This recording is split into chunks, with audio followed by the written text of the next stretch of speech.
शीतला माता की जय। एक बार राजस्थान की धरती के डूंगरी गांव में शीतला माता नीचे आई और उन्होंने देखा कि राजस्थान में उनका मंदिर नहीं है। तो वह पूरे गांव में विचरने लगी, लेकिन उनके ऊपर किसी ने चावल का उबलता पानी ऊपर से खिड़की पे से डाल दिया। उबलता पानी पड़ने से शीतला माता के शरीर पर फफोले पड़ गए और वह इधर उधर डोलने लगी। और वह कहने लगी, अरे मैं जल गई, मेरा शरीर तप रहा है, कोई मेरी मदद कर दो। वहीं एक घर के बाहर एक कुंभारन महिला बैठी थी। उसने उनसे कहा, माँ तुम यहाँ आकर बैठो, मैं तुम्हारे शरीर के ऊपर ठंडा पानी डाल देती हूँ, जिससे कि यह फफोलों की तपन थोड़ी कम हो जाएगी। उसने माई के शरीर पर बहुत सारा ठंडा पानी डाला, जिससे उनके शरीर की जो जलन थी वह तो कम हो गई। फिर उसने कहा, माई मेरे घर पे रात की बनी हुई राबड़ी रखी है और ठंडा दही भी पड़ा है, मैं उसमें तुम्हें डाल के देती हूँ, जिससे कि तुम्हारी पेट की अग्नि भी शांत होगी। ज्वार के आटे की बनी राबड़ी और दही खाकर उसके पेट को भी ठंडक मिली। अब उसने कुम्हारन ने कहा कि आ माँ, मैं तुम्हारे बाल बना देती हूँ, तुम्हारे बाल बिखर गए हैं। तब बाल बनाते समय उसके बालों के बीच में उसने उसकी एक आंख को देखा। तब वह डर गई और डर के मारे पीछे हो गई। तब बुढ़ी माई ने कहा कि रुक जा बेटी, डर मत, मैं कोई भूत प्रेत नहीं हूँ, मैं शीतला देवी हूँ। मैं तो धरती पर यह देखने आई थी कि कौन मुझे मानता है और कौन मेरी पूजा करता है।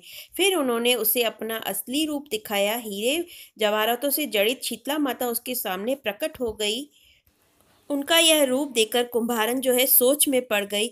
तब शीतला माता ने उससे कहा कि बेटी तू किस सोच में पड़ गई है। तब कुंभारन ने कहा, माँ मेरे घर में तो चारों तरफ दरिद्रता है, सोच रही हूँ आपको कहाँ बिठाऊं। घर पर ना तो कोई चौकी है ना कोई आसन है, मैं आपको कहाँ बिठाऊं। तब माँ उसके घर पर खड़े हुए एक गधे के ऊपर बैठ गई और एक हाथ में झाड़ू ले लिया और दूसरे हाथ में दलिया ले लिया और उस कुंभारन के घर की दरिद्रता को झाड़ कर उस दलिये में डालकर फेंक दिया। तब माता ने उससे कहा कि मैं तेरी भक्ति से प्रसन्न हूँ बेटा, तू जो मांगना चाहती है मांग।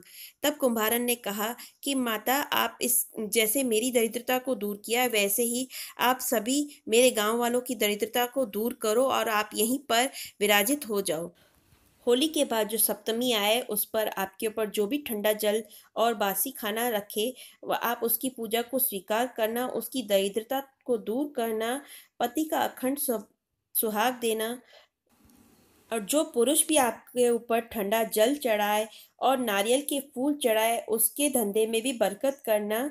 सभी के पुरुषों के धंधे में हमेशा बरकत देना और कभी भी दरिद्रता मत आने देना।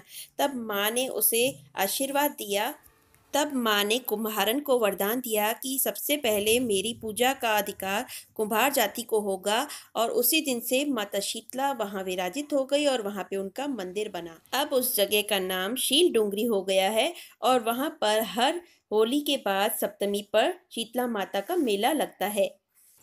माता की पूजा के बाद सभी लोग अपनी दरिद्रता को दूर करने की माता से मनोकामना करें। तो आपको दोस्तों मेरी ये कहानी कैसी लगी बताएं और मेरे चैनल को सब्सक्राइब करें। धन्यवाद।